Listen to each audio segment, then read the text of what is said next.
ሰው ከፈጣሪ ማምለጥ ይቻላል? አይሁድ ክርስቶስን በጣም እየወደደው ክርስቶስን በጣም ብዙ ሰው እየወደደው እየተከተለው እንደሆነ ሰሙ ይላል። እንደው ሰይጣን የሚያስለቅቅ ጸበል የትኛው ነው? ሰይጣን የሚያስለቅቅ ጸበል የትኛው ነው? የዮሐንስ መጥምቅ ይሻላል። አቡነ ተክለ ሃይማኖት ጥሩ ናቸው አሉ። የሚካኤል ነው ጥሩ።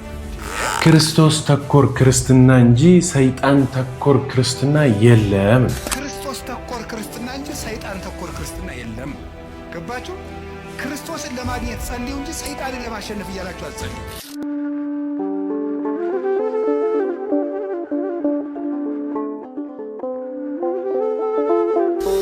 ሰላም እንዴት ናችሁ? ሰላም ለእናንተ ይሁን። የተወደዳችሁና የተከበራችሁ የክርስቶስ ቤተሰቦች እንዲሁም የግዕዝ ሚዲያ ቤተሰቦች እንዴት ሰንብታችሁልኛል? እግዚአብሔር የተመሰገነ ይሁን። እጅግ በጣም ደህናና ሰላም ነኝ። እንዴት ናችሁ አድማጭ ተመልካቾቼ? ሁልጊዜ የምታበረታቱኝ ከጎን ያላችሁ ሰዎች እንዴት ናችሁ? ይሄ ቪዲዮ ወደ እናንተ ለመጀመሪያ ጊዜ ከሆነ የመጣው ደግሞ ሰብስክራይብ የምትለዋን በተን እየነካችሁ የላይክ ምልክቷን ንኩ። ከአባ ገብረ ኪዳን ጋር በጣም እጥር ምጥን ላለች ትንሽዬ ደቂቃ አብረን እንቆያለን። እኔ ዲያቆን አቤሜሌክ ነኝ። እናንተም ደግሞ የላይክ ምልክቷን እየነካችሁ እንድታበረታቱኝ ጭምር ነው። ስለዚህ አሁን በቀጥታ ወደ ቪዲዮአችን እንሂድ። ሰይጣን የሚያስለቅቅ ጸበል የትኛው ነው? የዮሐንስ መጥምቅ ይሻላል። አቡነ ተክለ ሃይማኖት ጥሩ ናቸው አሉ። የሚካኤል ነው ጥሩ። እንትን ካልሄድኩ ሰይጣን አይወጣም፣ እንትን ካልሄድኩ እንትን ሰይጣን አይወጣም እያላችሁ እንደዚህ አትበሉ። ዲያብሎስን ዓለምን የሚያሸንፈው እምነታችንና ከክርስቶስ ጋር መኖራችን ነው። ማንም ሊጫወትባቸው አይገባም። ይሄ ጠንቋዩ ሁላ እየመጣ እየሮጠ በእውነቱ ሰይጣን ማን ትባላለህ? ሰይፉ ጨንገር የትና ያስካት ትምህርት ቤት ምንድን ነው? እንዲህ ያለ ነገር ነውር አይደለም እንዴ? ማነው የደገመባት? ያክስቷ ልጅ እንዲህ ነውር አይደለም? አሁን አጋንንት በሚለፈልፉበት ስንት ሰው ተጣልቷል። በሞት እየተፈላለገ ነው ያለ። እገሌ ደግሞ ብኝ ነው ሀብት ያሳካልኛል፣ እገሌ ደግሞ ብኝ ነው ትምህርት ሳይሳካ ይቀር እየተባለ። እግዚአብሔር እኮ የፍቅር አምላክ ነው። አጋንንትን ሲያወጣ ዝም ብሎ ያወጣቸዋል። የእግዚአብሔር ታምር ሌላ ችግር ፈጥሮ አይሄድም። ትክክል አይደለም። አጋንንትን የምንዋጋው ከእግዚአብሔር ጋር በመሆን ነው። የትኛውም ቤተክርስቲያን ውስጥ አጋንንት ይሸነፋል። ሚካኤል ከሆነ ደብራችሁ ሚካኤል ጋር ህብረት፣ እዚያው ሁሉ እዚያው ክርስቶስ አለ። ገብርኤል ከሆነ እዚያው ህብረታችሁ፣ እዚያው ህብረታችሁ ውስጥ አትነጠሉ። ተመስገን ይኸው 5 ዓመቴ ነው። መቁጠሪያ ቆጥራለሁ፣ አብይ ጾም ጾማለሁ። ሰይጣንን እየቀጠቀጥኩት ነው። እሱ ነው እየቀጠቀጠ ያለ ጌታ። እንደዚህ ማለት በራሱ መቀጥቀጥ እኮ ነው። እውነቴን እኮ ነው። ሰይጣንን ተመስገን ነው እየቀጠቀጥኩት ነው አይባልም። ሰይጣንን የሚቀልድብን በምንድን ነው ካላችሁ፣ በፈቃዳችን። አሁንም ቢሆን በዚህ ዘመን የተሳሳቱ ስብከቶች አሉ። ሰይጣን ማንኛውም ሰው ላይ አለ የሚል ስብከት የለም። ሰይጣን ማንኛውም ሰው እየገዛው ነው፣ አይገዛውም። ሰይጣንን ለማሸነፍ እያላችሁ አትጸልዩ። ሰይጣንን እያሰብክ የምትጸልይ ከሆነ አታሸንፈውም፣ በጉልበት አትሸንፈውም።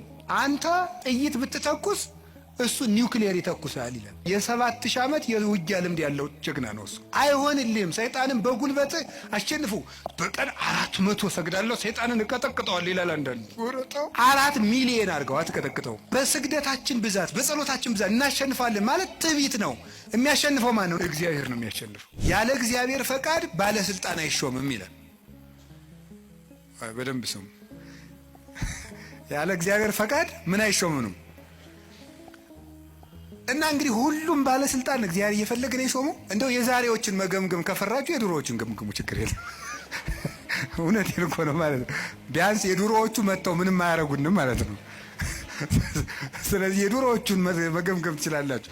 እና እንደው ሁሉንም እግዚአብሔር እየወደደ የተሾሙ ናቸው። እግዚአብሔር ረድኤቱን ከኛ ላይ ሲያነሳ አራዊት የሆኑ ሰዎች በስልጣን ሊሆን ይችላሉ፣ በጭካኔ ሊሆን ይችላሉ፣ መጥተው እንዲሰለጥኑ ያደርጋቸዋል ማለት ነው። በሰው ላይ እንዲሆኑ ያደርጋቸዋል። ክፉ ነገርን ማን ነው ያመጣው ካላችሁን፣ እኛ ነን ክፉ ነገርን የምናመጣው።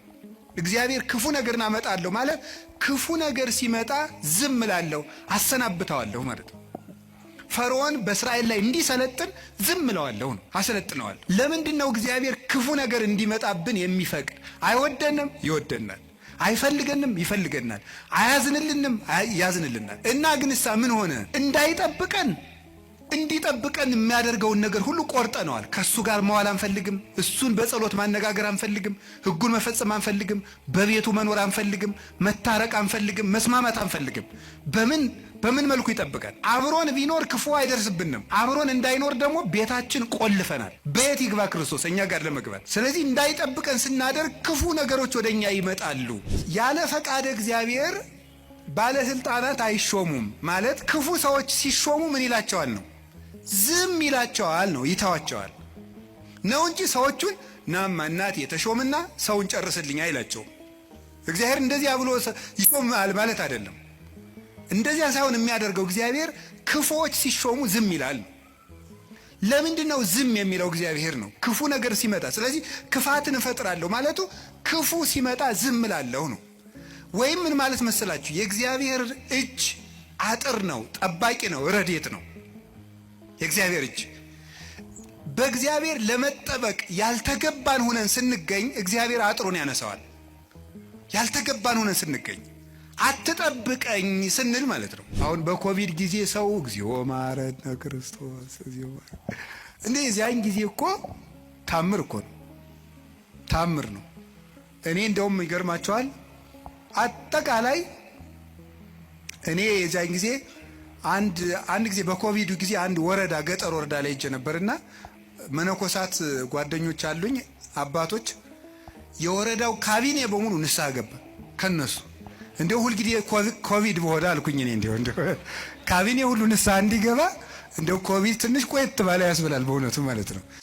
ለአባታችን ቃለ ሕይወትን በደንብ አድርጎ ያሰማልን። አዎ ሁላችንንም ውስጣችን ያለውን ነገር ነው በደንብ አድርገው የነገሩንና ሰይጣንን ለመዋጋት ብለን ከሰይጣን ጋር ጦርነት ለመክፈት ብለን ከሆነ ጸሎት የምናደርገው በፍጹም አንችለውም። እግዚአብሔር እኛ በምናደርገው የጸሎት መንገድ ውስጥ እርሱ በረከት ይሆንና ያንን የሰይጣን ውጊያ እንድናሸንፍ ይረዳናል። ይህ ነው ማለት ነው ትክክለኛው መንገድ። ስለዚህ ሰይጣንን ተዋግተን የምናሸንፈው በጉልበታችን የምንረታው አይነት አይደለም። የብዙ ሺህ ዓመት የጦርነት ልምድ ከሚካኤል ጋር ከቅዱስ ገብርኤል ጋር ተዋግቶ ከአንድም ሁለት ጊዜ አሸንፏቸው እንደነበረ መጽሐፍት ይነግሩናል። ልብ ብላችሁ አስተውሉ። መላእክቱን እያልኳችሁ ነው። ከዛ በኋላ ነው ደግሞ ክርስቶስ ክንፎቻቸው ላይና በሚዋጉበት መሳሪያ ላይ የመስቀልን ምልክት አድርጎ ሲሰጣቸው ሄደው በሶስተኛው ጊዜ የረቱትና እኛ እንግዲህ አንድ አቡነ ዘበሰማያት የምናደርሰው እኛ ያደረስነው ዋጋ ልክ ሆኖ ሰይጣንን አያንቀጠቅጠውም፣ አይመታልንም። ስለዚህ ምንድነው በእግዚአብሔር ኃይል የእግዚአብሔር ኃይል እኛ በጸለይነው ጸሎት ላይ የተጨምረውልን እንጂ በዛ ልክ አትዋጉ እያሉ ነው አባ ገብረ ኪዳን። በእናታችሁ እኔ ይሄ ልጅ ግን እስኪ ቆይ ስሙት፣ እኔ የምሩን ነው የውሸቱን ነው ምን እያለ ነው ያለው? ደስ ሲል ንግግሩ። ተገርፎላል፣ አድኗል።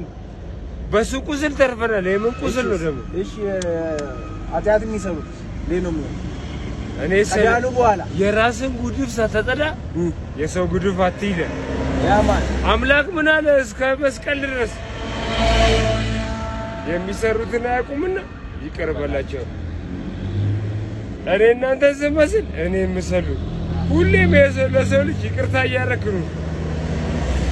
ወለዴ ልቆን ነዳጅ ቢኖር ነዳጅ ባይኖር ወለዴ ልቆን መኪና ቢቆም መኪና ባይቆም አንተ ሜዳ ያቅታል እንዴ? መኪናው ይቆማል እንጂ ትቆማለህ እንዴ? ምን አንድ ነገር ትዝ አለችኝ። ጤነኛው ሰው ነው እብድ ወይም ደግሞ ሁሉም ሰው አብዶ በመካከል ያላበዱ ሰዎች ስላሉ ነው እነሱን እብዶች የምንለው? ወይስ ደግሞ ጤነኛው ነው እብድ እብዱ ነው ጤነኛ የሚል የሆነ እንደ ጥያቄ የሚመስል ነገር የሆነ ቲያትር ቤት በፊት የተወሰነ ሞክሬያለሁ እና እዛ ቦታ የተነሳ እንትን ነበር፣ ጥያቄ ነበር። ለመሰላችሁ ይሄ ነገር የተነሳው አይታችሁ ከሆነ እብዶች በጠቅላላ ቆሻሻ ነገር ሲለቅሙ እናያለን። እኛ በተቃራኒው ደግሞ ሙዝ እንኳን በልተን ሰውን አዳልጦ ጥሎ ላልተገባ ነገር ሊያደርሰው እንደሚችል እያወቅን አስፓልት ላይም በማንኛውም ቦታ ላይ እንጥላለን። ስንቶቻችንን የበላንበትን ከረሜላ የበላነውን ብስኩት የበላነውን በላስቲክ የታሸገ ነገር ላስቲኩን ይዘን ጋርቤጅ ውስጥ የምናደርግ ስንቶቻችንን። እነሱ ግን ቆሻሻ እየለቀሙ አይታችኋቸው ከሆነ ፌስታል ምን እላቸው ላይ ያስቀምጣሉ፣ ይይዙታል ምናምንና እሱን ታሪክ ነው ያስታወሰኝ። ይሄ ልጅ ፓርትቱ ለቀው አይቻለሁኝ እና ከአንደበቱ የሚወጣው ንግግር በጣም ስለገረመኝ ነው። መኪናው ይቆማል እንጂ አንተ ትቆማለህ እንደ መሄድ ትችላለህ እና ክርስቶስ ለአንተ ብሎ ስለሞተልህ በዘመንህ በሙሉ ስትኖር ይቅርታ እያደረግህ ኑር የሚል ኮንቴክስት ያለው ሀሳብ ነው የተናገረውና ሁለተኛዋን ላሳያችሁና እንቀጥላለን። ሰው ከፈጣሪ ማምለጥ ይችላል? አይችልም። አይችልም አይደል? አይችልም። በሱ ፍቅር አለ። የአባታችን ትከሻ ከባድ ነው። እሱ ስላለለን እንደ አሁንም ያለን እውነትና እንመለስ ወደሱ እንመለስ ወደ መንገዱ አንገቱ ላይ ያለው ማህተብ የባህታዊ አይነት ቅርጽ የያዙ በነገራችን ላይ እንደዚህ የባህታዊ አይነት እንትን የያዙ ስል አንድ ከዚህ በፊት የሰራው ትንሽ ቆየት ብሏል። በእርግጥ 1 ዓመት ምናምን አካባቢ ሊሆነው ይችላል። ቪዲዮ እንግዲህ በጣም አስፈላጊ ከሆነ አምጥቼ አሳያችኋለሁኝ እንደ ፍላጎታችሁ ማለት ነው። በጣም የገረመኝ ነገር ምንድነው መሰላችሁ? አንድ አባት ምን ብለውኛል? በአዲስ አበባ ውስጥ ከተማዋን ለመጠበቅ ጥፋት በጣም ስለበዛና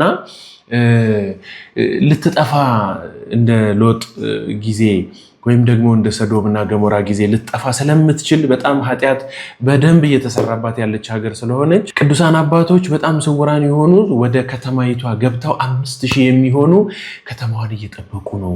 ግማሹ የኔ ቢጤ ነው፣ ግማሹ ባለሀብት ነው፣ ግማሹ ደግሞ እንዲሁ ነጋዴ ምናምን ነው መስለው የሚታዩአችሁ እንደዛ ነው። እና ሲነግዱ ይውላሉ፣ ሲከራከሩ ይውላሉ። የኔ ቢጤውም የኔ ቢጤነቱን ሲለምን ይውላል። ባለስልጣኑም በስርዓት ሱፉን ለብሶ ከቢሮው ሲያስተዳድር ከተማይቷን ሲመራ ይውላል።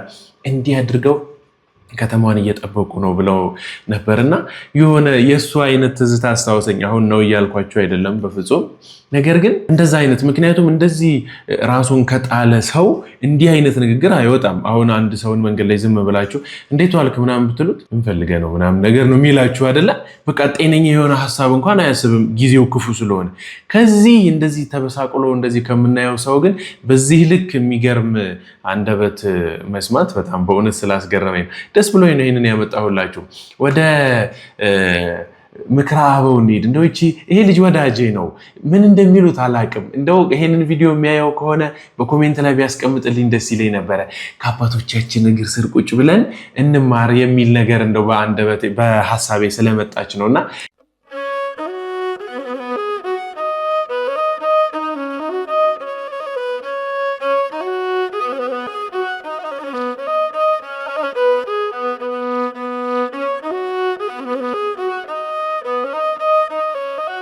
ደስ ትላለች ማለት እንዴት ነው? በተመስጦ የሚያወሩትን ሪከርድ እያደረገ እየሰማ ነው። እና ባባ ይመችህ፣ በእናትህ የነገሩን ቃል ከልብ አስቀምጠህ በህይወት ኖርበት እላለሁ። ማለት ደስ ስላለኝ ነው። በገዳም ስንሄድ፣ ወደ አድባራት ስንሄድ ብዙዎቻችን አጥፍተን የምንመጣው ይበዛል። ምክንያቱም ቦታውን በተቻለን ልክ አጥፍተን አርክሰን ነው የምንመጣው። አይረክስም፣ ቅዱሳን ያሉበት ቦታ ነው። ግን ለማርከስ በጣም እንሞክራለን።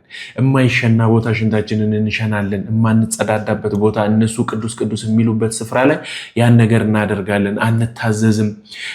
አካባቢው ላይ ባሉ መጠጥ ቤቶች ውስጥ ስንዞር ቤተክርስቲያኑን ህንፃ ቤተክርስቲያኑን እንኳን ሳንሳለም ሳንዳስሰው ቁስላችንን ሳንተባበስ ወደ እግዚአብሔር ህሊናችንን አንገታችንን አቅንተን ኦ ስሉስ ቅዱስ እባክህ ጌታ ሆይ እንደው የመጣሁበት ነገር አድርግልኝ፣ የልቤን መሻት ሙላልኝ ብለን አንዲት አቡነ ዘበሰማያት ሳንደግም ተመልሰን እንመጣለን። እና እንደው እንዲህ ተጠግቶ በዚህ ልክ ሲያወራቸው እንደው እያማከራቸው የሚያወሩትንም እንዳይጠፋው ሪከርድ ስላደረገ አይቼው ነው ደስ ብሎኝ ያመጣሁትና እግዚአብሔር የተመሰገነ ይሁን። አባ ገብረ ኪዳን እንደዚህ ይሉናል። ቤት አከራዮችም ሰው መብላት ነው አሉ የቀረው። እውነት ከልቤ ይቅር በሉ። እናንተም ልጆቻችን ናችሁ። እውነቴን ነው። ግን ሰውን መብላት ቀርቷችኋል። ደግሞ አሁን አንድ ወንድም እየነገረኝ ነበር። ከአንዱ ቢወደድበት ወደ ሌላ እንዳይሄድ ቤተክርስቲያን ነው አሉ ተመካክረው የሚጨምሩት። እኔ 500 ልጨምር፣ ጨምሪ እንትና ጨምሪ። እሺ ማታ ሄደው ይጨምሩታል። ማታ ሄደው ይጨምሩና ከዛ ምን አደርጋለሁ ሌላ ልፈልግ ሲል እዚያም 500 ጨምሩ፣ እዚያም ጨምሩ። ሰውን መድረሻ አታሳጡ። እናንተንም እግዚአብሔር መድረሻ ያሳጣችኋል። እውነቴን ነው። ይሄ ቤት ይፈርሳል። ይህ ዘመን ያልፋል። ድሃ መሰቃያት፣ ድሃን ታሰቃያላችሁ። ደግሞ እንዲያስብላችሁ አውግር መጣችሁ ቅዳሴ አታፍሩም ወይ? የክርስቶስ አካል መጠጊያ እያጣ ልጄን እንዴት ላሳድግ እያለ በ2000 ብር በ3000 ብር ደመወዝ ለልጁ የሚሰጠው ያጣል። ልጁ እንደ ሀብታም ልጅ አልብሰኝ ይለዋል። እንደ ሀብታም ልጅ ከደህና ትምህርት ቤት አስተምረኝ ይለዋል። እንደ ሰው አርዶ በዓል ማሳለፍ ይፈልጋል። እንዴት ድሃ መከራ ታሳትያላችሁ? አውሬንን እንደኛ ይሄን እኮ የምናስበው በእውነቱ። ይሄን እንዴት አታስቡ? እንደው እግዚአብሔርን መቼ አስጠጋኝ ልትሉት ነው ነገር። አይምሮ ማለት ይሄ ነው። እየቆረጡ ያጤሱት ነበር። ሰው ጨከነ። ስለዚህ ቢቻል በሞት ይዣችኋለሁ፣ የቤት ኪራይ ቀንሱ አከራዮች፣ ከዛሬ ጀምሮ ማለት ነው። እኔ የመንግስትን መንግስት ጋር ትጨርሳላችሁ። እኔ እንደ ቤተክርስቲያን ሰው ነው። ሰው አታሰቃዩ ሲሆን በነፃ ስጡ። ይሄን ክፉ ቀን ለወር አሳልፍ በሉት። አይ እንደሱ አይደለም እኮ ያልኩት። ቆይ ቢያንስ ለአንድ ወር አሳልፍ፣ ለሁለት ወር አሳልፍ። አሁን ሄዳችሁ በመከራው ሲመጡ ጌታዬ ልጆችን አደራ ጥይት እንዳይገልብኝ ትላላችሁ። ደግሞ ድሃውን እኔም ከጨመርክ ጨምር ካልሆነ ሰኞ እንድትወጣ እያላችሁ ማለት እናንተ ሰውን መጠጊያ ተነሳላችሁ። ሰውን ደግሞ መታችሁ እግዚአብሔርን ደግሞ አስጠጋኝ። እናንተ መስጠት ለማያውቅ ሰው መቀበልን ማን አስተማረው? ነውር እኮ ነው። ደግሞ ከየት እንደተነሳችሁ እስኪ አስቡት። ሀብታሙ ነው የተወለዳለ እንዴ? የእናንተ የሆነስ ምን አለ? ይህንን ነው ማሰብ። የልቤን የተናገሩልኝ አድማጭ ተመልካቾቼ፣ እኔ እንደውም በጣም የመረራኝ ነገር አለ። እስኪ ቤት ግዙልኝ በእናታችሁ። ቤት የተረጋግቼ ምናምን ቀስ ብዬ በቃ አስተውዬ የሆነ ቆንጆ ነገር ሰርቼ ወደ እናንተም እንዳቀርብ አይምሮዬም ልቤም እንዲያርፍ እንደው እግዚአብሔርንም በትህትና እንዳገለግል በሆነ እስኪ የሆነ ቻሌንጅ ምናምን ጀምሩና እስኪ ቤት ግዙልኝ። አንድ ኮንዶሚኒየም እንኳን ቢሆን አንድ እንደው ባለ አንድ ምናምን ብትገዙልኝ ቢፋቢል 1-3 ወይ 4 ሚሊዮን ብር ምናምን ቢሆን ነው። ከዛ በላይ አይሆንም እኮ በእውነት 100 ብር ብታዋጡ እኮ ትገዙልኛላችሁ። እና የምር ብንተጋገዝ ግን የማይሆን ነገር ይመስላችኋል? እኔ ዝም ብዬ አንድ የሆነ ተራ ሀሳብ ነው። ያው አዲስ አበባ ውስጥ ብቻ ያሉ ሰዎች ድሃ ከሊስትሮ ጠራጊ ታች ካሉ ሰዎች ጀምሮ ላይ እስካሉ ሰዎች ድረስ አንድ ብር በየቀኑ የሚያስገቡበት ነገር ቢኖር 1 ብር ነው ያልኳችሁ። 1 ብር በየቀኑ ቢኖር 5 ሚሊዮን ሰው አለ አዲስ አበባ ውስጥ። በቀን በ5 ሚሊዮን ብር አንዳንድ ቤት ትልልቅ ያው ማደል 5 ሚሊዮን ብር ትልቅ ቤት መግዛት ይቻላል። ምን ያህል የሐሳብ ድፍኖች ስለሆንን መሰላችሁ? የእውነት ነው የምነግራችሁ። በእውነት ሁሉም ሰው 1 ብር ሳያገኝ የማይውል ሰው የለም። ከሆቴል ቤት ቡሌ የሚለምኑ ሰዎች ምንም ብር ስለሌላቸው ነው አይደል? 1 ብር ግን ያገኛሉ። 1 ብር አስቀምጠው ቢውሉ 5 ሚሊዮን ህዝብ አለ አዲስ አበባ ውስጥ ከተማ ውስጥ ብቻ። ያው እንደዛና ከዛ በላይ ወይ ከዛም በታች ሊሆን ይችላል። ሰው ማገዝ እንጂ እና የቤት አከራይ የሆናችሁ ሰዎች እንደው በእግዚአብሔር በእውነት ይሰማችሁ። እንደው በእውነት አንዳንድ ቀን ተውልን በእናታችሁ። እኔ አባ ገብረ ኪዳን ሊያስለቅሱኝ ነው እንዴ? በደካማ ጎኔ በቃ እሳቸው መቼም ሁሌ እንዲህ ናቸው። በቃ ደካማ ጎናችንን ገባ ብለው ጠቅ ያደርጉናል። ከዛ እኛም ፍስስ ነው አንማርም እንጂ አንለወጥም እንጂ። ጸሎት የምትጸልዩ ሰዎች ስትጸልዩ በምን አይነት መልኩ ነው የምትጸልዩት? እና አንድ ቪዲዮ በጣም ገርሞኝ ነው ያየሁት። በእውነት ወደ እግዚአብሔር በምን አይነት ሁኔታ እንደሚሄድ አኒሜሽን አድርገው ሰርተውት እንዴት ነው የምንጸልየው? ምን አይነት የጸሎት ስርዓት ነው ያለን? በእውነት ነው ብላችሁ ደስ ብሎኝ ነው ያየሁት። ይሄንን ለልጁም እግዚአብሔር ቃልት ያሰማልን። ግን ቪዲዮውን ሳናየው ቀድሜ ወሬውን አስቀደምኩት አይደል? ቪዲዮውን እንካችሁ። ቪዲዮ ከልብ ሆናችሁ እንድትዩ ትፈልጋለሁ። በጣም የሚገርም ቪዲዮ ነው።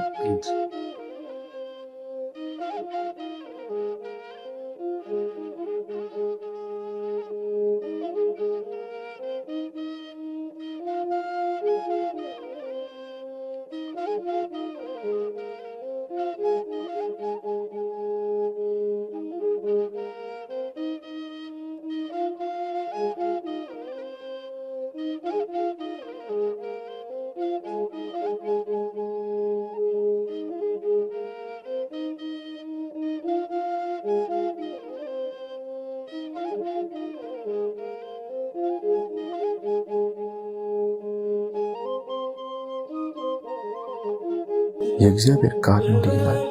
የያዕቆብ መልእክት ምዕራፍ 1 ከቁጥር 5 እስከ 6 ከእናንተ ግን ማንም ጥበብ ቢጎድለው ሳይነቅፍ በልግስና ለሁሉ የሚሰጠውን እግዚአብሔርን ለምን ለእርሱም ይሰጠዋል። ነገር ግን በምንም ሳይጠራጠር በእምነት ይለምን።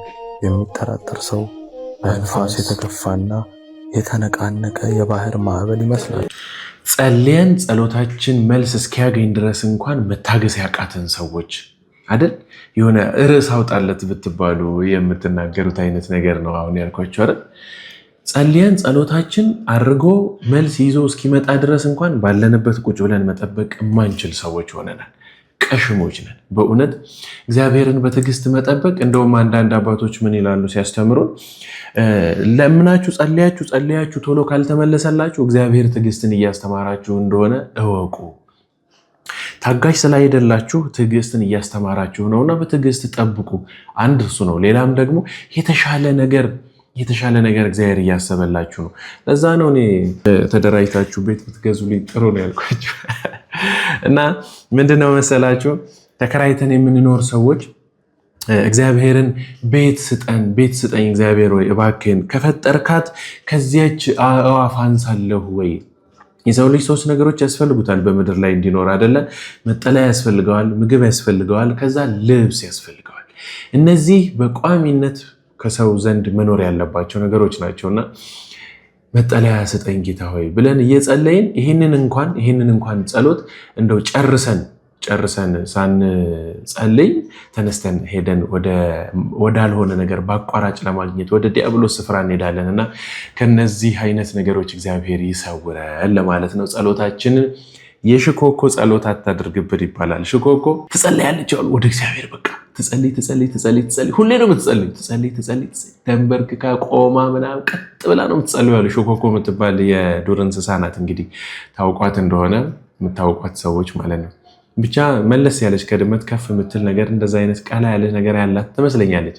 ሽኮኮ ትባላለች። በጣም ጸሎተኛ እንደሆነች ይታወቃልና ልክ ክርስቶስ ጸሎቷን ሲሰማ ትፈረጥጣለች አሉ እና ሁልጊዜ ይሄንን ታደርገ ልክ ጸሎታችን ሲሰማ እየፈረጠጥን እንዳንሮጥ እግዚአብሔር ይጠብቀን፣ ባለንበት ጸንተን እንድንቀመጥ ተፈልገን ስንገኝ ቦታችን ላይ እንድንሆን እግዚአብሔር ይርዳን፣ ያውም ከቤቱ። የመጨረሻ ልንገራችሁ እንደ አንድ ታሪክ ትዝ አለኝ በእናታችሁ። አንድ አባት ባህታዊ ናቸው። በጣም ጀብጀብ ትልቅ ያላቸው 40 ዓመት ዘግተዋል። ምን አልኳችሁ? 40 ዓመት በእውነት ነው የምላችሁ 40 ዓመት ዘግተዋል በብህትውና ዋሻ ውስጥ ሆነው ማለት ነውና ገርሞኛል። አግኝቻቸው ያው እኔ እንደዛ 40 ዓመት መዝጋታቸውን ምናምን አላቅምና እያወሩ በጣም በሚገርም ሁኔታ ምን ብለው ይነግሩኛል መሰላችሁ? አንድ አባት አሉ እነሱ በዘጉበት ጊዜ የነበሩ ሰው ማለት ነውና በጣም ረጅም ጊዜ ዘግተዋል። ወደ 30 40 20 ዓመት ምናምን እንደዛ ብቻ ቁጥሩ ጠፍቶኛል። ረጅም ጊዜ ዘግተው ነበረና የዛን ጊዜ አማሌቃውያን፣ በነገራችን ላይ አማሌቅ ያው እዛ በኢየሩሳሌም ያሉ የሚጠሩ ሰዎች ነበሩ። በእኛ ሀገር ሲሆን ግን ሙስሊም እህት ወንድሞቻችን ማለት ነው። ያው ጂሃድ እረዱ የሚል ህግ ስላላቸውና የዛ ጊዜ በደንብ እያስፋፉ የነበረበት ጊዜ ነው ይመስለኛል። የግራኝ ጊዜ ነውና ይጸልያሉ። በጣም ረጅም ዓመት ገብተው ይጸልያሉ እና ይፈለጋሉም ደግሞ እነዛ በአራጆቹ ማለት ነው። እና ለምንድን ነው የሚፈለጉት መሰላችሁ? ሰውየው ዝናብ በሌለበት ወይ ደግሞ ዝናብ በቀረበት ቦታ ላይ እየተጠሩ እየሄዱ ወደ እግዚአብሔር ጸሎት እያደረጉ ዝናብ ያዘንባሉ። የሚገርማችሁ እንደዚሁ በዝናብ ደብድቦት ማሳውን ምኑን በሚያጠፋበት ስፍራ ላይ ደግሞ እባክዎትን አባታችን እንደው ቦታውን ሰብላችንን ዝናብ አበላሸብን ምናምን ይባላሉ። እና ያኔ ምን ያደርጋሉ? ይሄዱና ዝናቡን ያስቆማሉ፣ ወደ እግዚአብሔር ይጸልያሉ። ከዛ ዝናቡ ይቆማል። ወረርሽኝ ሲመጣ በቃ ምንም እሳቸው ጋር ተሄዶ መጠየቅ ነው። ከእግዚአብሔር ጋር ያላቸው ግንኙነት በጣም የጠበቀ ነው። እና ከዛም ዘግተው ያው ወጥተውም አይደለም እየሄዱ ነው ሰዎች እንደዛ የሚያደርጉት በዋሻ ውስጥ። እና ከሳቸው ጎን ሌላ ዋሻ ተቦረቦረና አንድ ሰው ሄዶ ገባ በዛ ዋሻ ውስጥ ማለት ነው። ከዛ ገብቶ እንግዲህ እሳቸው አያዩትም፣ ግን በመንፈስ ሆነው ያው ብቁ የሆኑ አባት ስለሆኑ ያዩታል። ከዛ ደስ ይላቸዋል። አይ ጥሩ አባት፣ ሰው እንደውም እየመነነ ነው፣ ጥሩ ነው ይላሉ። ከዛ 2 ዓመት ላይ ለሰውየው አክሊል መጣለት ከሰማይ። በቃ እሳቸው ብቁ ስለሆኑ ይታያቸዋል። 2 አክሊል ለኔ ነው ብለው ደስ ብሏቸው እንደዚህ እያዩ አልፎ 2 ዓመት በዘጋው ሰው ቤት ላይ 2 አክሊሎች መጥተው ለሰውየው ይሆናሉ። ለዛ ለዘጋው ሰው ማለት ነው። እንዴት 2 ዓመት ሙሉ 2 ዓመት ብቻ ሆኖት እኔ ይሄው 30 ዓመት 40 ዓመት ሆኖኝ እዚህ ዋሻ ውስጥ እንደዚህ አይነት ነገር ሳላይ ቀርቼ እንዴት እግዚአብሔር 2 ዓመት ለሆነው ሰው ይሰጠዋል? እግዚአብሔር እኔን ጠልቶኛል፣ እግዚአብሔር እኔን አይወደኝም፣ ከእግዚአብሔር ጋር ያለኝን ግንኙነት እንደውም እዚህ ጋር አቋርጣለሁ በማለት ተነስተው ምን ያደርጋሉ? ወደ እነዛ አራጆች በቃ አላሁ አክበር ላለው ሄጄ ብለው ወጥተው ከባታቸው በርግደው ወጥተው ወደ መስጊዳቸው ሄዱ። እዛ ደርሰው እምነታቸውን ሊክዱ ሊሰጡ ቃላቸውን ሊሰጡ እንግዲህ ቆመዋል። በደንብ አስተውሉ። እንግዲህ ባህታዊ ናቸው፣ ልብሳቸውን እንደለበሱ ነው። እዛ ቦታ ሄደዋል። ገና ሲያዩአቸው በቃ ሊያርዷቸው ሲሉ ቃሌ ልሰጥ ነው ምናምን ሲሉ ተናግረው እናርዳቸዋለን በሚል መድረካቸው ላይ አወጧቸው። ቆመው ሊናገሩ ሲሉ የብርሃን ወጋገን ከኋላቸው ይታያል። ለካስ በዚያን ቀን 40 አክሊል ከሰማይ ለእርሳቸው ሊሆኑ ሲወርድ ስፍራው ላይ የሉ። ፋናቸውን የረገጡትን ፋናቸውን እየተከተለ ያ አክሊል የት ይደርሳል? እዛ ስፍራ ላይ።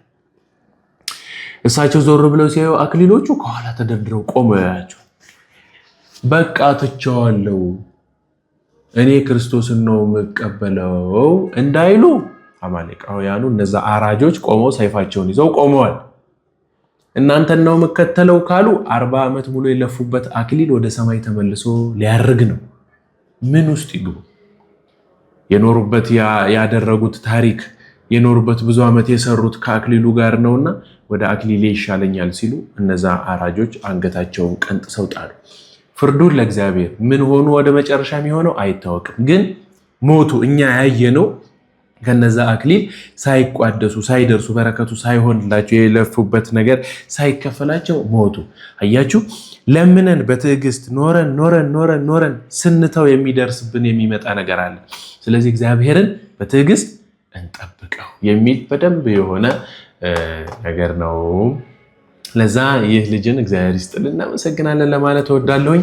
አባ ገብረ ልጨምርላቸው እንዴ? ዛሬ ጭቅጭቅ ያረኳቸው በሳቸው በቃ እሺ ተውታ። ሄኖክ ኃይሌን ላሰማችሁ። እናንተ ደግሞ ምንድን ነው?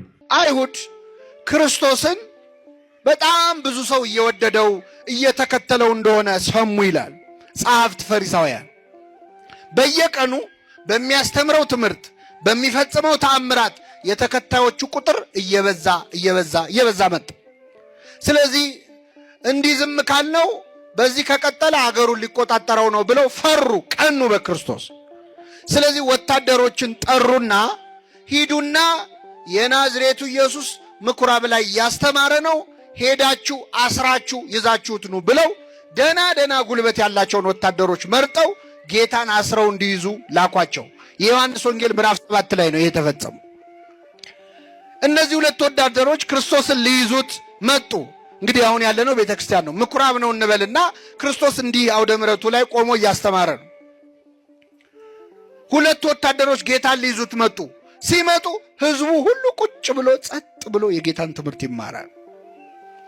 ጸጥ ብሎ ይማራል። የክርስቶስ ትምህርት እኮ ልዩ ነው አይደለም? ነው አይደለም? አሁን እኛ ኃጢአተኞቹን እንኳን ይኸው ቁጭ ብላችሁ እየሰማችሁ ነው። የክርስቶስን ትምህርት መስማት ብንችል እንዴት ያለ ነው። ብፁዕ ቅዱስ አቡነ ሽኖዳ የተባሉ አባት ምን ነው ዛሬ አገሩን ያጥለቀለቀው ድምፅ መቅረጫ ጌታ ባስተማረ ጊዜ በኖረ ኖሮ ይላሉ። ዛሬ አገሩን ያጥለቀለቀው ቪዲዮ ያኔ በኖረ ኖሮ ምን ነው ድምፁን በሰማ ነው። የእሱ ድምፅ እኮ የእግዚአብሔር ድምፅ ነው አይደለም? እሱ ተናግሮ ማስተማር ብቻ ይሰራል። የክርስቶስ ቃል ሲሆን ይሰራል። ሙቱን ውጣ ብሎ አልዓዛር ውጣ ሲለው ይወጣል። የሚሰራ የሚፈውስ ቃል ነው። በእውነት አምላካችን ድምፁን ያሰማል። እና የጌታን ትምህርት ቁጭ ብለው ጸጥ ብለው እየተማሩ ነው። በዚህ መሃል ሁለት ወታደሮች መጡና ምን አደረጉ መሰላችሁ? አይ አሁን ህዝብ መሃል ከምንረብሽ ትምህርቱን አሁን ይጨርስ የለ ሲጨርስ አስረን ይዘነው እንሄዳለን ብለው እነዚህ ሁለት ወታደሮች ቁጭ አሉ። ቁጭ ብለው የጌታን ትምህርት ሲማሩ ደስ ብሏቸው ለምን እንደመጡ ረሱት። ምን ሊያደርጉ ነው የመጡት? ሊይዙት ነው። ሰንሰለት ይዘው እኮ ነው የመጡት። ረሱት።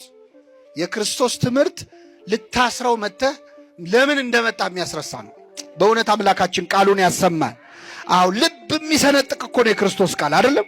የእግዚአብሔር ቃል ኃይል አለው በእውነት። እና ጸጥ ብለው ሰምተው ተምረው አድንቀው እንዴት ያለ ትምህርት ነው ብለው ተመልሰው ወደ አይሁድ ተመለሱ፣ ወደ ፈሪሳውያን። የታል ይዛችሁት የመጣችሁት? ማንን? የናዝሬቱን ኢየሱስን። አይ እኛ እንደዚህ ያስተማረ ሰው ከዚህ በፊት አይተን አናውቅም አሉ። አይሁድ ቅጥል አሉ። በእውነት ታስሮ ይመጣል ብለው ሲጠብቁ ጭራሽ ሊያስሩ የሄዱት ወታደሮች ደቀ መዛሙርት ሆነው መጥተው ስለ ክርስቶስ ይመሰክራሉ። ተበሳጩ አይሁድ። ከዚያ ምን አሏቸው መሰላቸው? እናንተ እኮ የወደዳችሁት ስላልተማራችሁ ነው አሏቸው። ከኔ ጋር ናችሁ? ምን ስላላችሁ ነው? ዕውቀት ስለሌላችሁ ነው እሱን ያደነቃችሁት። እስቲ ከተማረ ሰው የእሱን ትምህርት ወዶ የተማረ ሰው ታውቃላችሁ? ቁጭ ብሎ የተማረ ሰው አሏቸው። አንድ የተማረ ሰው እኮ አይከተለውም አሉ። ግን ክርስቶስን ቁጭ ብሎ የሰማ የተማረ ሰው አለ? የለም። አሁን ነግሬያችኋለሁ። ኒቆዲሞስ ይገርማችኋል፣ እዛው ቆሞ ይሰማል። ይሄ ወሬ ሲወራ እዛው ቆሞ ይሰማል። የተማረ ሰው እኮ እሱን አይከተለውም። አንድ እንኳን የተማረ ሰው እኮ የእሱን ትምህርት ቁጭ ብሎ ሰምቶ አያውቅም ሲሉ ኒቆዲሞስ እዛ ቆሟል። ኧረ እኔ ተምሬያለሁ ቁጭ ብዬ እንዳይል ነገር ሊመጣ ነው አይደል? እንደዛ ካለ የጌታ ተማሪ ነው ተብሎ ከምክር ቤት ምን ይላል? ይባረራል። ፈራ። ዝም አይል ደግሞ ጨነቀው። ይህን እየሰማውማ ዝም አልልም አልክድም አለ። ስለዚህ ምን አለ መሰላችሁ? ሰው ሳያጣራ ይፈርዳል ወይ? ያስተማረውን ሳናይ እንድንፈርድ ሕጉ ይፈቅድልናል ያለ። ሄደው ተምረው የመጡት 2 ወታደሮች ናቸው። እኛ አብረናቸው ሄደን ትምህርቱን ምን አላለም? አልሰማንም፣ አልተማርንም። ባልሰማነው እንድንፈርድ ሕጉ ይፈቅዳል ወይ ብሎ ጥያቄ ጠየቀ ኒቆዲሞስ። እችን ጥያቄ ሲጠይቅ አንተ መች ተማርክ እንዳይሉት የተማረ ሰው ነው። አይ ነቢይ እኮ ከናዝሬት አይነሳም አሉት። አሁን ፈሩ፣ የተማረ ሰው ስለሆነ ማለት ነው። በቃ እንግዲህ እስቲ ሄደን መጽሐፍ እንመልከትና ነገሩን እናጣራለን ብለው ወደ የቤታቸው ተበተኑ ይላል። ኒቆዲሞስ በግልጽ ባይመሰክርም ቢያንስ ስብሰባውን በተነው። ከኔ ጋር ናችሁ ምእመናን? ስለ ክርስቶስ ዝም ማለት አልፈለገም፣ ለመናገርም ደግሞ ፈራ። ስለዚህ በመናገርና በመፍራት መካከል ሆኖ ፈራ ተባ እያለ ክርስቶስ ስሙ ሲጠፋ መሃል ገብቶ ቢያንስ ስብሰባውን በተነው። ስለምን እየነገርኳችሁ ነው? ብዙዎቻችን እዚህ መካከል እንደ ኒቆዲሞስ ያለን ሰዎች አለን። በሃይማኖታችን የምናፍር፣ በማተባችን የምናፍር፣ በክርስትናችን የምናፍር፣ አምላካችን ሲሰደብ ጸጥ ብለን ስድብ የምንጠጣ ሰዎች አለን። ቤተ ክርስቲያን ስትሰደብ እንደ ውሃ ቁጭ ብለን የምንጠጣ ሰዎች አለን። ነጠላ ይዞ መታየት፣ አይ ዛሬ ላስቀድስ ነው፣ ዛሬ ወደ ቤተ ክርስቲያን ልሄድ ነው ለማለት የምናፍር በጣም ብዙ ወጣቶች እዚህ መሃል አለ። ለመሳለም የሚያፍር መስቀል ሄዶ አሁን ክርስቶስ በእኛ ሳያፍር እኛ በእሱ እንፈር። እሱ ስለ እኛ እርቃኑን ተሰቅሎ ያላፈረ እኛ እንዴት እናፍራለን? የምናሳፍረው እኮ እኛ ነበርን፣ እሱ አይደለም። በመስቀሉ የምናፍር፣ በማማተባችን የምናፍር፣ በመጾማችን የምናፍር ሰዎች አለ። የሥራ ቦታችን ላይ፣ የስልጣን ቦታችን ላይ፣ እንደ ኒቆዲሞስ የሹመት ቦታችን ላይ ኋላ ቀር ላለመባል፣ ሃይማኖተኛ መስሎ ላለመታየት ብዙ ነገር እኮ የምንናገር ወይ ብዙ ነገር ሲነገር ዝም እንላለን። በአምላካችን ከማፈር እግዚአብሔር በቸርነቱ ይጠብቀን። ኒቆዲሞስ ፈራ ተባ እያለ ተመልከቱ፣ መጀመሪያ በሌሊት መጣ፣ ሁለተኛ ግን ፈራ ተባ እያለ ስለ ክርስቶስ መሰከረ። ሶስተኛ ግን ኒቆዲሞስን የምናገኘው እዚሁ የዮሐንስ ወንጌል መጨረሻ ላይ ነው። ኒቆዲሞስ ዓርብ ዕለት መድኃኒታችን ኢየሱስ ክርስቶስ በተሰቀለበት ዕለት ነው። ክርስቶስ እንደምታውቁት በጽኑ መከራ ያንን ሁሉ ጅራፍ ተቀብሎ ተሰቅሎ ደሙን አፍሶ ስጋውን ቆርሶ በታላቅ ስቃይ ነፍሱን ከስጋው ለይቶ ስለ ሁላችን በመስቀል ላይ ሞተ። ክርስቶስ በሞተበት ሰዓት አይሁድ ሐሳባቸው ምዕመናን አይሁድ ሐሳባቸው መስቀል ላይ መሰቀሉ ብቻ አይደለም፣ እሱ አላረካቸው። ከመስቀል ወርዶ ቆሻሻ የሚጣልበት ቦታ አለ፣ አስከሬን የሚጣልበት እዛ ቦታ ላይ እንዲጣል ነው የፈለጉት። እዛ የገሃነም ሸለቆ የሚባል አለ፣ እዛው ኢየሩሳሌም ጀርባ ያለ እንግዶች መጻተኞች የሚጣሉበት አስከሬን መጣያ ቦታ አለ። ስለዚህ ክርስቶስን ሰቅለው ታረኩም፣ ከመስቀል ወርዶ እዛ የገሃነም ሸለቆ ላይ እንዲጣል ነበር ሐሳባቸው። ይህን ጊዜ ሁለት ሰዎች በቆራጥነት የክርስቶስን ስጋውን ሄደው ጲላጦስ ጋር ሄደው ለመኑ።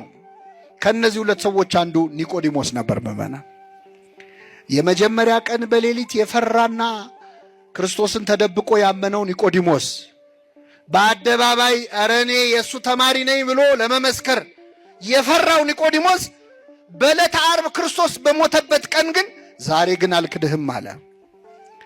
ተመልከቱ፣ ክርስቶስ እኮ ሞቷል። ቀና ብሎ አያየውም። አይታዘበውም። በዚያን ቀን በሞተበት በተሰደበበት በተዋረደበት ዕለት ደቀ መዛሙርት እንኳን እግሬ አውጭኝ ብለው በተበተኑበት ዕለት ኒቆዲሞስ ግን ታማኝ ሆኖ ተገኘ። ወደ ጲላጦስ ሄዱ። የአርማትያው ዮሴፍና ኒቆዲሞስ ሄደው የኢየሱስን ሥጋ ለመኑት ይላል። እስኪ በሉ የኢየሱስን ሥጋ ለመኑት።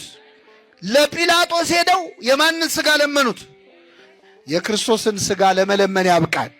አሁን ብዙዎቻችን ሥጋ ወደሙ ላለመቀበል አይኔ ንስሐ አባቴን መለማመጡም ሰለቸኝ፣ ደህና አባትም የለም በዚህ ዘመን የሚል ሰው አለ። ምዕመናን ለክርስቶስ ሥጋ አይደለም የእግዚአብሔር ካህን ጲላጦስንም ብናገኘው እንለምነዋለን። የኢየሱስን ሥጋ ለማግኘት ማንንም እንለምናለን። ሥጋውን እናገኝ እንጂ በእውነት ሁላችንን ለሥጋው ለደሙ ያብቃል። አሜን። በእውነት አሜን በሉ። ሁላችንን ለሥጋው ደሙ ያብቃል። አሜን። ጲላጦስን ስናስብ ብዙዎቻችን በህሊናችን የሚመጣው ሐሳባችን ላይ ብቅ የሚለው እኔ ከደሙ ንጹሕ ነኝ ከዚህ ሰው ብሎ እጁን ታጥቦ አሳልፎ እንደሰጠው ነው አይደል? የሚጸጸት ልብ ኖሮት ተጸጽቶ በሰኔ ስንት ቀን ነው? ቀኑን አላስተዋወስኩትም። ሰኔ 10 ይሁን ሰኔ ወር እንደሆነ ስንክሳር ታያላችሁ። ቅዱስ ጲላጦስ ተብሎ ነው የተጻፈው። ተጸጽቶ ንስሐ ገብቶ ይቅርታ ተደርጎለት የሞተ የጸደቀም ሰው ነው ጲላጦስ። የሚገርማችሁ አያይዤ ትዝ ስላለኝ ነው ያመጣሁላችሁ። ልክ እንደ ይሁዳ አይደለም ለማለት ነው። እሺ። እና እግዚአብሔር የተመሰገነ ይሁን ለመምህራችን ዲያቆን ሄኖክ ኃይሌ እንደዚህ ቆንጆ አድርጎ የነገረንን ነገር ከልባችን ያስርጽልን። ያልኳችሁን የአባ ገብረ ኪዳንን ሳላሰማችሁም አልሄድም።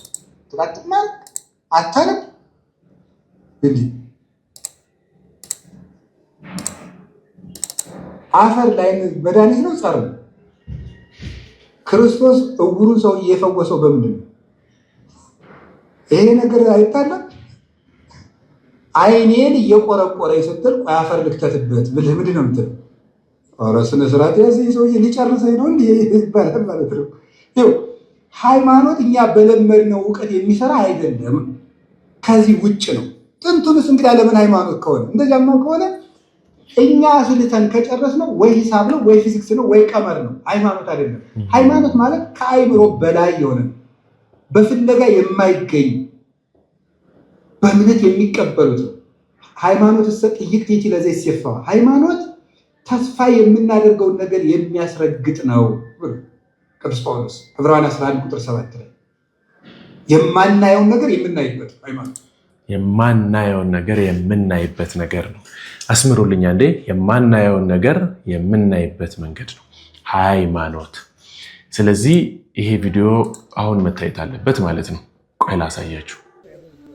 ናፍታ የተረጨ ነው የሚመስል እኮ ሲነድ ሙላው ቤተክርስቲያኑ ሁሉ ሲነድ፣ የዛን ጊዜ እኮ በጭቃ ነው። እንደውም ዘንዋ አድሮ ነበር እየተወጨው ሰው ሌሊት መጣና በጭቃ እየወረወረ ሲለው ነው እነዚህ የተረፉ።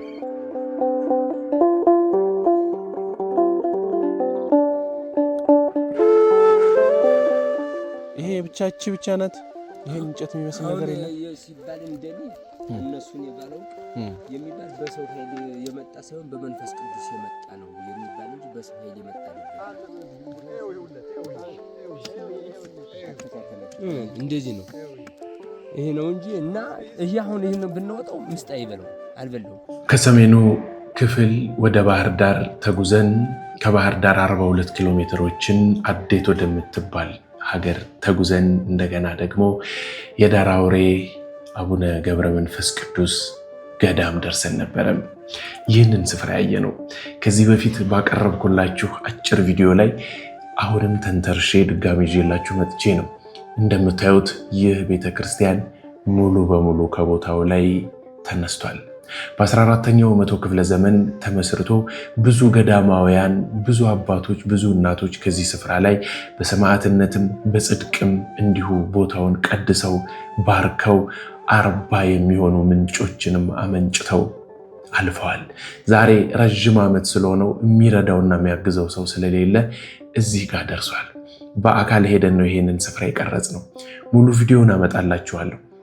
እኔ ጋር ደውላችሁ ስለዚህ ቦታ ትክክለኛውን መረጃ ለማግኘት በዚህ ስልክ ቁጥር ደውሉ። በዚህ ስፍራ ላይ እገዛ ማድረግ የምትፈልጉ ሰዎች ደግሞ በዚህ አካውንት ቁጥር ይህን ቤተክርስቲያን ማገዝ ይኖርብናል። ለምን አትሉኝም? ሃይማኖታችን የሚኖር ነው እንጂ የሚነገር አይደለም፣ የሚታይ አይደለም። ስለዚህ ለቤተ ክርስቲያን እገዛ አድርጉ፣ እርዳታ ስጡ ሲባል እየተንበረከካችሁ በልብሰ ተክህኖን እየለበሳችሁ ንዋየ ቅድሳቱን እየሰበራችሁና እየጣላችሁ የምትለምኑ ሰዎች በእውነት እቃወማችኋለሁ። እኔ ፍጹም ትክክል እንዳልሆነ አምናለሁም እረዳለሁም። ቤተ ክርስቲያንም ፍቃዷ አይደለም። ግን እንዲህ ያሉ ስፍራዎችን የእውነት የተጎዱ የእውነት የበረከት ቦታ ያላቸውን ገዳማት ልንጎበኝ ይገባል። እንድችው ጣል አድርጌ ልለፍላችሁ። በሌላ ቪዲዮ እንዳልኳችሁ ሙሉውን ይዤላችሁ እመጣለሁ። ግን በዚህ ስፍራ ላይ የ12ቱ ሐዋርያት ታምራቸዋል በብራና በ52 በ58 የሚሆኑ ፍየሎች ቆዳ የተጻፈ 27-28 ኪሎ የሚመዝን መጽሐፍ አለ። ተገልጦ ያውቅም፣ ምስጢራዊ ነው፣ ተቀምጦ ተደብቆ። እኔ እንኳን ስፍራው ላይ ሄጄ ሊያሳዩኝ ፈቃደኛ ሳይሆኑ ቀርተው ተመልሼ መጥቻለሁ። እንዳልኳችሁ እዛ ድረስ ይህን ነገር ለመቅረጽ ሄጄ ነው መላችሁ። ስለዚህ የታመማችሁ ሰዎች አላችሁ፣ ልጅ አልወለድ ያላችሁ አልወልድ ያላችሁ ሰዎች አላችሁ፣ በካንሰር የምትሰቃዩ ሰዎች አላችሁ።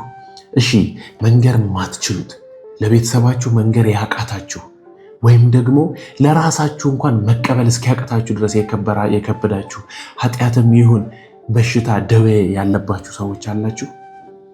ቃል እገባላችኋለሁ ከነዚህ ሰዎች ጋር በዚህ ስልክ ቁጥር ደውሉ፣ አገናኛችኋለሁ።